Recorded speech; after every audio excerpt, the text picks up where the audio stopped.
The Taliban in Afghanistan became an official government after the defeat of the Russians. And at that time, Afghanistan was the major theater, corridor in the world for drugs.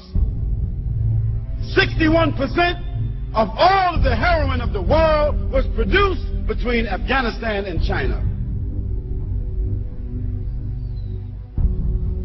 And the Russian gangsters, criminals, were the ones that controlled this industry. The North, the Northern Alliance, who themselves were related to the Russian gangsters, who were mostly Muslims who had adopted socialism, atheism, who themselves were criminals. They wanted to continue the enterprise of drugs after the Russians moved out.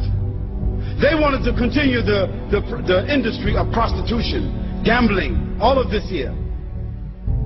And the Muslims said, no, we won't continue that. We want to establish Islam. One of the groups that were insisting upon the Quran and the Sunnah were called the students. In the Arabic language, the students is Talib or Taliban. On one occasion, those atheists, socialists, communist Afghanis, those criminal Afghanis, they entered some villages and they raped the women. And those students, they sought to get a fatwa from their shuyukh. What should we do about these Muslims who did this act? Those scholars said they should be punished. They are criminals, and the hukum is to find them and kill them as criminals. Those students then took their weapons and gathered themselves together as a group and called themselves the Taliban, and they began to seek the honor of those women who were raped. And they went from village to village, town to town, until in a 2-year period of time they conquered all of Afghanistan. 2 years. They conquered all of Afghanistan. They were not sophisticated in their knowledge. They did not have universities. They did not have institutions. Even in most of Afghanistan, there was not a standing hospital. But they established what they called the Islamic Emirate of Afghanistan.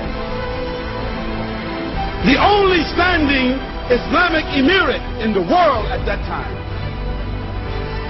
Yes, they were ragtag. They were not sophisticated. But they had honor and love for Allah subhanahu wa ta'ala inside their hearts. From a point of honor, from a point of morality, a point of dignity and decency, from a point of Sharia, they could not support and allow drug trafficking to exist in Afghanistan.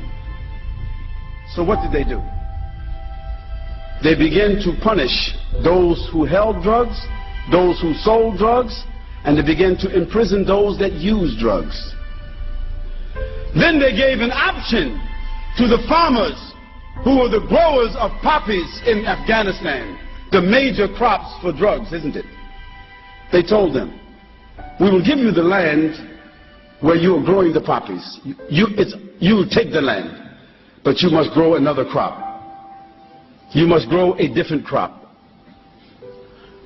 But if you don't grow another crop, then we will bury you on that land. A year and a half, the drug trafficking and the growing of drugs and the manufacturing of drugs in Afghanistan was 3%.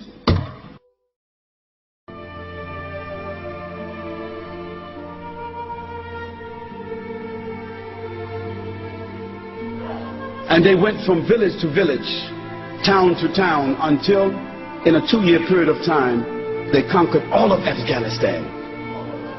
2 years. They conquered all of Afghanistan, but they established what they called the Islamic Emirate of Afghanistan. The only standing Islamic Emirate in the world at that time. Yes, they were ragtag. they were not sophisticated, but they had honor and love for Allah subhanahu wa ta'ala inside their hearts.